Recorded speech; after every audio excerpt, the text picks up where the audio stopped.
nous ne vous aurions pas fait appel une deuxième fois en une semaine s'il n'y avait pas eu hier une énième provocation des responsables du parti Les Démocrates. Chers amis journalistes, apprécions ensemble certains de leurs propos. Il est difficile à leurs militants et journalistes de se rendre aux activités de leur parti, disent-ils. Peuvent-ils citer le nom, ne serait-ce que d'un seul de leurs militants ou journalistes qui serait empêché d'aller à une de leurs réunions? Leur point de presse tenu hier sans accroc n'est-il pas un démenti sanglant à cette allégation gratuite et fallacieuse qui, en elle seule, vide de toute sa substance leurs propos? La réalité est que la liberté d'expression est consacrée par la loi fondamentale de notre pays.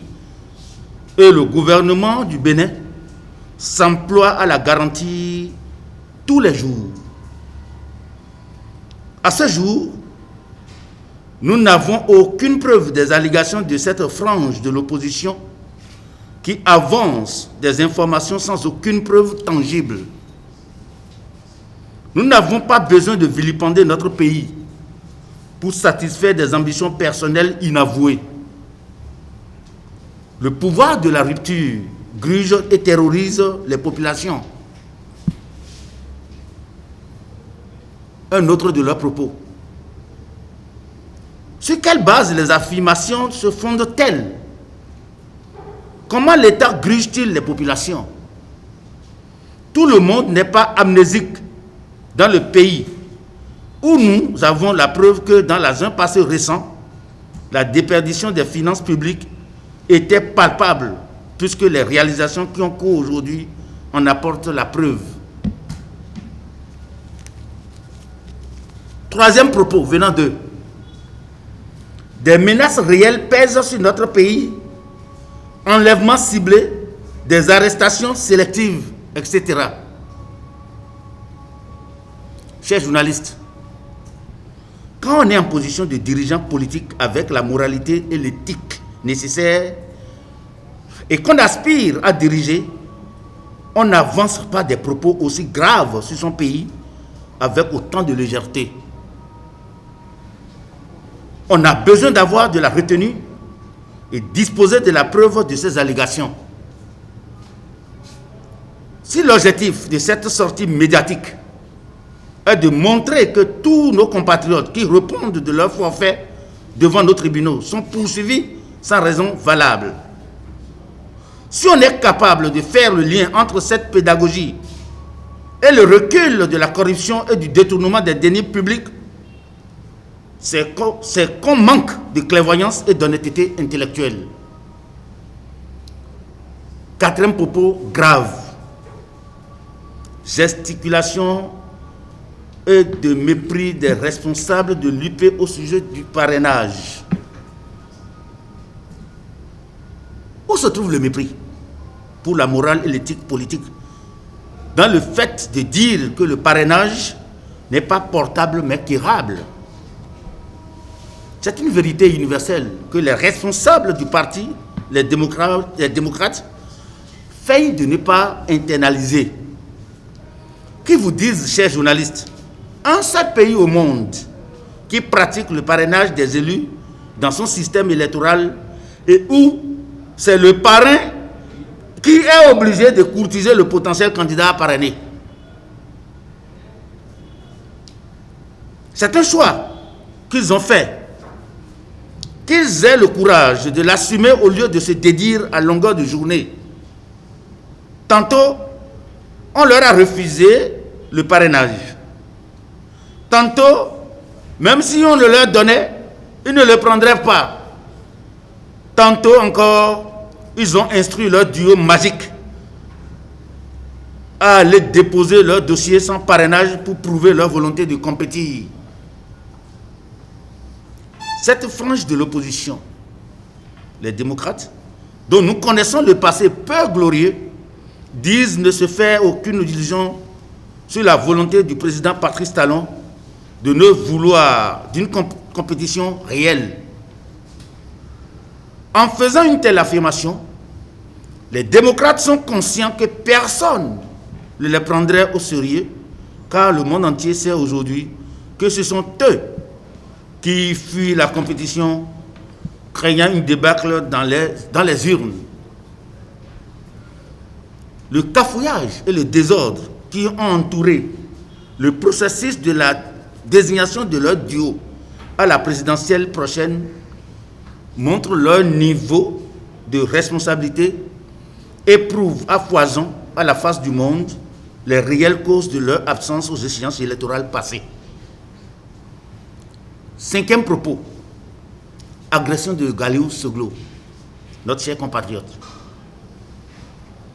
Nous ne saurions nous réjouir de l'atteinte à l'intégrité physique de notre compatriote Galiou Soglo, mais nous sommes davantage heurtés par la récupération politique que les démocrates veulent en faire sans aucun respect pour la vie et la dignité de la personne humaine. Le gouvernement du Bénin ne les a pas attendus avant d'ouvrir une enquête judiciaire contraire à leurs pratiques antérieures. Nous n'en disons pas plus sur cette question.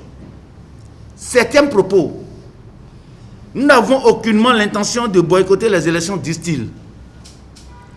Malheureusement, les faits démontrent le contraire des propos, puisque nos frères d'en face ont rejeté toutes les mains tendues du chef de l'État, Patrice Talon, et de toute la mouvance, depuis la rénonciation par Éric Nkoundété en mars 2019,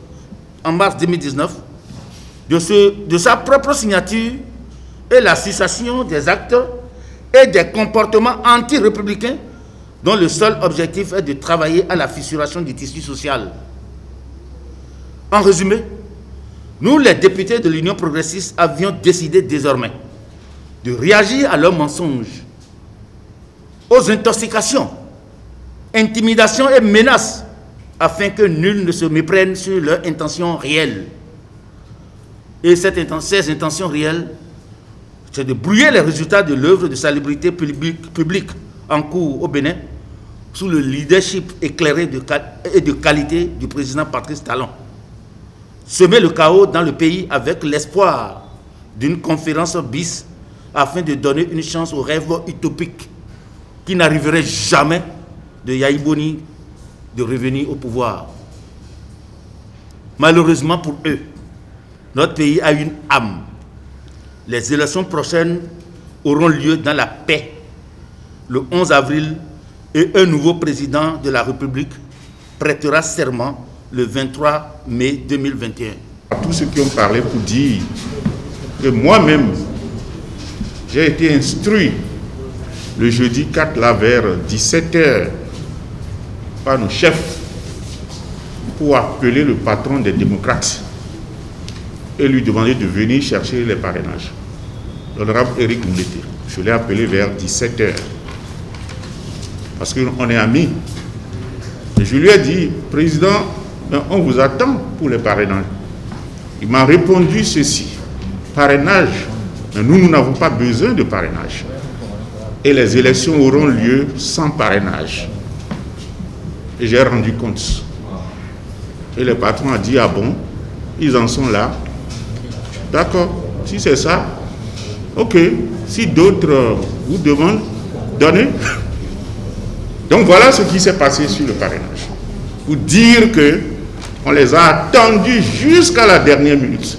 Vous allez voir que c'est à quelques minutes pour qu'on prenne le départ pour aller faire le dépôt du dossier de notre candidat. On les a attendus, on ne les a pas vus. Alors, quelqu'un a parlé des démissions de l'UP. Qui aurait eu 6 démissions dans l'UP? On ne sait pas. On ne sait pas. Mais ce qu'on peut vous dire, c'est que depuis janvier, quand on nous a fait le point à la dernière réunion de l'ADEN, il y a eu 65 000 nouvelles adhésions à l'UP. Vous avez entendu en tant que le fichier de l'UP, des militants, a enregistré au moins près de 600 000 adhérents.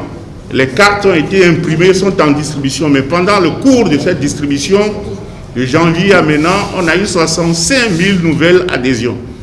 Et si quelqu'un vient parler de 6 démissions, mais même si c'était vrai, ça importe peu pour l'UP. Sur une démission de qui, de quoi, on ne sait pas. Donc, on ne sait pas. Donc, ça c'est un épiphénomène, même si c'était vrai.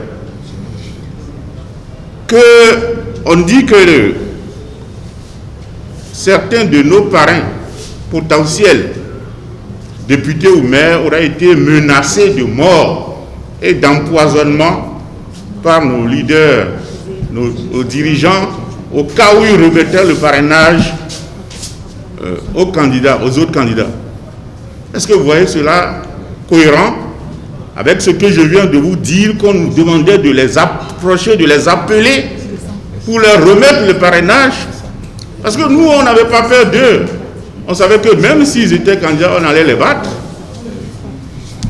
Donc ça, ce n'est pas la réalité.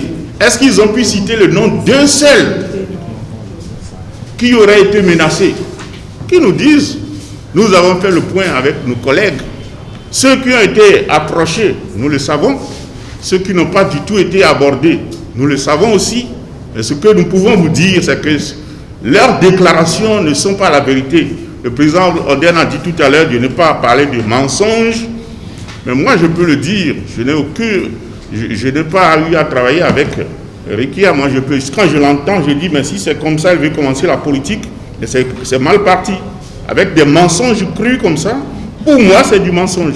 Parce qu'elle dit des mensonges parce que nous avons la vérité. Nous savons que aucun de nos camarades n'a été approché par Rekia. Aucun n'a été approché. Elle n'a appelé aucun de nos camarades parrains potentiels. Donc, elle n'a pas dit la vérité. Par contre, nous avons fait la démarche contraire vers leur président, Éric Angounouté, qui a dit qu'il n'avait pas besoin de parrainage.